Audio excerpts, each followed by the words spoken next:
Hello everyone, and welcome to my Young and Restless official. I hope everyone is having a wonderful day. Before we begin, please hit the subscribe button and give this video a thumbs up. According to spoilers on The Young and the Restless, Traci Abbott is starting to realize that Alan Laurent is not acting like himself. Traci is quite skeptical of his behavior after seeing the warnings on his phone.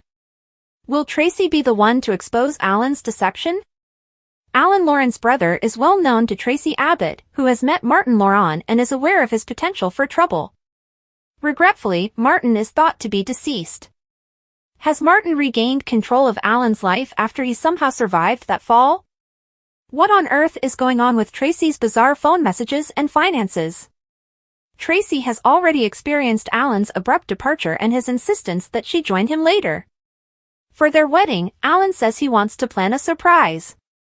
But he wanted them to travel to Paris together just before that. Alan acts stranger the more he and Traci are apart. Why is this taking so long? Alan should be done with this and let Traci come home.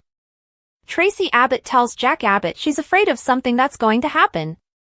Traci tells Jack in a panic that Alan isn't who he claims to be. Alan's behavior is quite different from that of the man she decided to marry. This isn't just pre-wedding anxiety, Traci is quite worried about Alan and his behavior. At the moment, Alan appears to be completely disorganized. It goes without saying that Alan is upset over the release of his 2 human lab rats, which he had kept hidden. Sharon Newman and Phyllis Summer were supposed to have perished there. Where were Billy Abbott and Nick Newman expected to be as well? What's Traci going to do next? According to certain speculations, Alan plans to abduct Traci and imprison her as well. There have been hints that the truth might not be revealed until May sweeps, which is still a ways off. Alan will need to figure out a method to keep Traci silent once more. Will Traci, like Phyllis and Sharon, be imprisoned before the truth is revealed? Will Traci be able to reach Alan and correct the situation prior to the wedding? Will Traci experience heartbreak once more when she finds out that Alan has left and won't be returning? Would Martin have killed Alan if he had come back? Will Alan and Traci's idyllic romance come to an end? For all things Y&R, come here. Return frequently for spoilers and news about The Young and the Restless. Adam and Sally were having supper together in the dining area of the athletic club. Adam suggested that they raise a glass to themselves. Being a big success earlier that day and seeing Adam and Nick get along with Victor had piqued Sally's interest, she claimed. She asserted that she had always felt bad about her involvement in Nick and Adam's broken relationship. Adam reassured her that years prior to Sally's arrival, his relationship with Nick had been strained. Sally recommended they have chocolate truffles from the minibar in her suite when Adam inquired if she was ready for dessert. "I don't want our evening to end," she remarked. Adam acknowledged this, but he added he didn't want to repeat his past mistakes with Sally's feelings. Sally inquired about Adam's happiness. He acknowledged that he was. She acknowledged that she was, too, and inquired as to whether they had developed a completely new relationship. He acknowledged that he had, and he had relished every moment of it. Sally claimed that they had lost so much, gone through a lot, and she never imagined feeling as happy and light as she did right then. They needed to seize delight and cling to it for dear life, she urged. "I voted for joy," she stated. Adam grasped her hand. Nick and Victor talked about Newman Real Adventure's potential for over-delivery in the Newman office. Victor remarked that he was thrilled to see Nick and Adam collaborating. Victoria came in. She acknowledged that Nick had been promoted while she was on leave, but she nevertheless thanked him for filling in for her. Nick acknowledged co-CEO status with Adam. Nikki was unable to focus at Newman Media. She took her vodka flask out of her purse and gazed at it. She left her workplace without drinking, putting the flask in the back of her desk drawer. Victoria was shocked to learn that Adam had been promoted to co-CEO back in Victor's office, but she said she was only able to think about Claire because she was having health issues and it would take a while for her to recover. Claire didn't want to have any more contact with them, so she and Cole were doing everything they could to help her for as long as they could, she added. Victoria informed Victor that Claire didn't know who she was and was in agony, embarrassed, and perplexed. Claire's desire to keep her distance from them was understandable, she added. In order to take Claire to see Jordan in prison with Cole, Victoria requested permission to use the business jet and a security detail. When Victoria begged Nikki to explain, she answered, "Over my dead body." Nikki refused, stating that any interaction between Jordan and Claire may be harmful to them all. Victoria insisted that Claire's recuperation depended on her seeing Jordan. Jordan, Nikki insisted, was the epitome of evil. Victoria promised Nikki that Jordan would only be seen by Claire. They had no idea what Claire and Jordan would come up with once they got their minds together, Nikki said. Victoria informed Nikki that the security team would accompany them, but Nikki pointed out that Jordan had managed to get Claire out of the extra-secured mental unit. Victoria informed Nikki that she and Cole needed to attempt to make it happen since it would give Claire the clarity she needed to heal. She stated that Michael was organizing all the legal formalities and that the therapist had approved it. Nick claimed that Claire and Jordan had caused a great deal of harm, but he was certain that Victoria wouldn't inquire if she didn't think it was the proper course of action. He recommended that they listen to Victoria. Victoria admitted to her family that she had her own worries, but she owed Claire that as her mother if it was what she needed to go on with her life. Victor opposed it, and Nikki said that Jordan should spend the rest of her life rotting in a prison cell because of all the terrible things she had done to them. According to Victoria, it was about Claire's recuperation. She warned that if she didn't take a risk, she might lose her kid forever. Victoria informed Nikki that Nikki had put her life in danger to save Claire from Jordan's abduction. That's what Nikki said she had done for Victoria. Victoria claimed that because Claire needed to stop seeing Jordan, she had to take the same chance for her kid. She stated it was an opportunity for Victoria to work toward a relationship with Claire and the only way for Claire to go forward to a healthy future. She claimed that she felt bad about all of Claire's losses and hardships.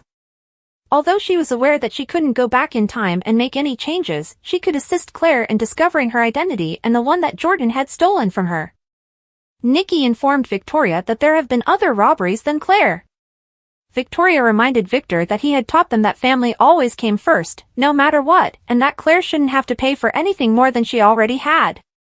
Nikki strongly asserted that it might be another ruse or manipulation, but she insisted that she wouldn't give up on her daughter and pleaded for Victor to assist her. To Nikki's dismay, Victor promised to give Victoria the plane and a security detail to take her, Claire, and Cole to Oregon even though his gut told him no because Victoria was a mother. When Victor pointed out that he was caught between Nikki and Victoria, Nikki became irate and demanded if her feelings didn't matter.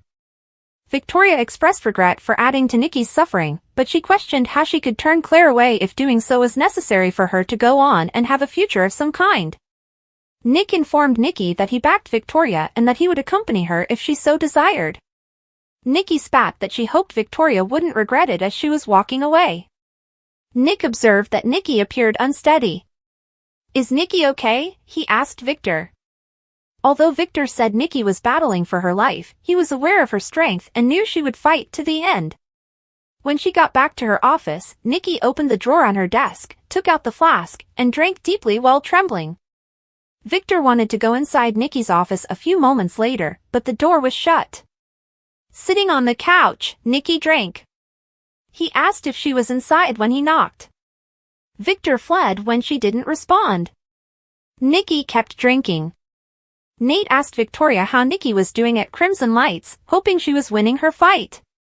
Victoria said that the day before, Nikki had told her that she had been about to lose it, but Nate had saved her. Considering how poorly her family had treated him, she said it had been considerate of him. According to Victoria, there were rumors that he was back at Chancellor Winters.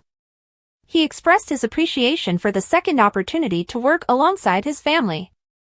They were fortunate to have him, Victoria added. He claimed to have heard that Victoria had left Newman. She acknowledged that it was true and that, for personal reasons, it had been absolutely essential. Victoria might not feel comfortable, but Nate said he wanted to help if he could. She expressed her want to discuss it. She claimed that she had no idea how to go to the other side of her universe, which was upside down.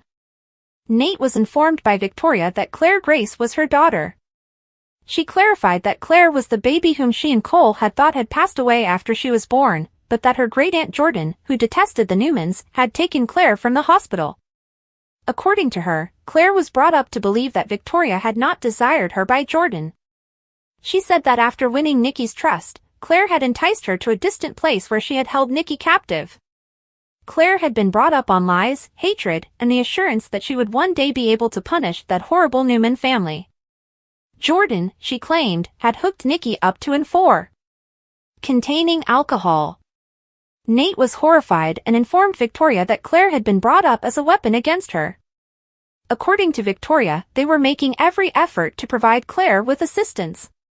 Claire's desire to confront Jordan was their next major obstacle, she said, after they were successful in getting her admitted to a hospital rather than jail.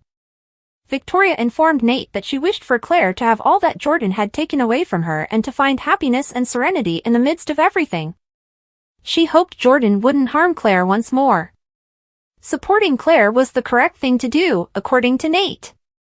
He said Claire should be given the chance to confront Jordan about the abuse and the lies if she felt brave enough to do so. That might be completely healing for Claire, he suggested. Nate was thanked by Victoria. She claimed that after hearing that from him, she felt more assured that they ought to forward with their plan. Victoria claimed that she missed having a conversation with Nate and their partnership. She inquired as to whether everything that had transpired had ruined their relationship. Even though he loved her very much, Nate said that he would never be able to tolerate Victor's control over her. He claimed it was too much for him to bear, but he realized that her family was the most important thing in her life, therefore he would never ask her to leave Victor. He claimed to be Victoria's friend and offered to listen to her whenever she felt the need to speak. He went out. Sally and Adam were on their way to Sally's suite when Nick arrived at the athletic club. Adam informed Nick that he had been celebrating his and Nick's triumph with Victor with Sally. Nick was commended by Sally for their pitch. It went well, Nick added. They'd had a terrific day as co-CEOs, and Adam prayed that his relationship with Sally wouldn't ruin his relationship with Nick. They were good, Nick said. While Sally and Adam went upstairs, Nick went to the bar and placed an order for a drink. Nikki stumbled into the doors of the athletic club. She stumbled to the alcove at the bottom of the stairs and turned away from Nick when she spotted him. Someone called Nick. He went to a private location to answer his call, but he didn't see Nikki. Nikki left the alcove after Nick had disappeared, only to run into Lauren. Nikki gave Lauren a slurred hello. She told Lauren that she was about to leave, but Lauren intervened. Nikki slurred inebriatedly as she bemoaned the disregard for her feelings during her meeting with the family. I just wanted peace, she said. Nikki was informed by Lauren that she would not find tranquility in a bottle. Nikki vehemently objected when Lauren claimed she was going to phone Victor. She stumbled and unintentionally pushed Lauren's phone out of her grasp. Lauren didn't need to call Victor because Nikki said she was all right. Nikki said she couldn't go home, but Lauren said she would drive her home. Victor couldn't see her like that, she said. Nikki ordered a big pot of coffee that was especially hot after Lauren escorted her to one of the suites. Nikki declined Lauren's offer of a bottle of water. Lauren said that by maintaining Nikki's secret, she was assisting her, but she didn't want to keep it. Nikki assured me it would only happen once.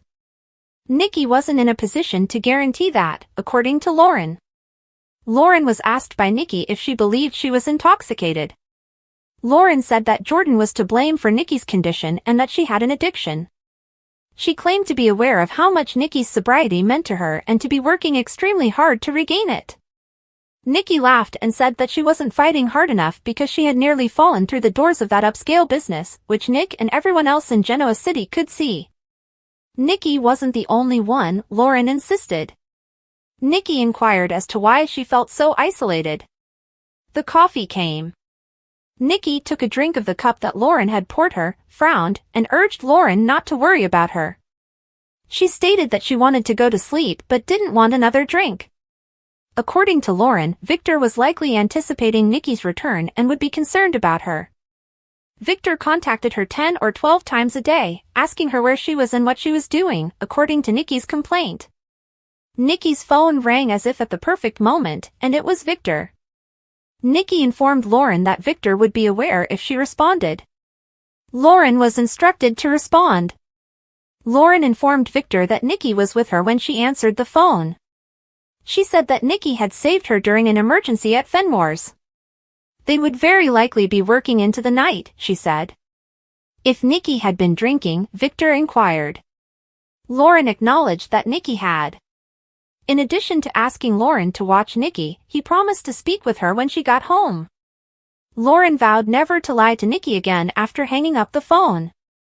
Lauren was advised to go home with Michael, but Nikki said Lauren wouldn't have to because she was fine now. Lauren promised not to abandon Nikki there. Adam saw Nick in Sally's suite and inquired about her well-being. Nick was Adam's brother, but she admitted that it hadn't been the most comfortable moment. Adam inquired as to if Sally thought their date had gone so well that they might go on more in the future. Since their date had not yet ended, she claimed she was unsure. After sharing a kiss, Sally escorted him to the bed, where they exchanged another kiss and started taking off their clothes.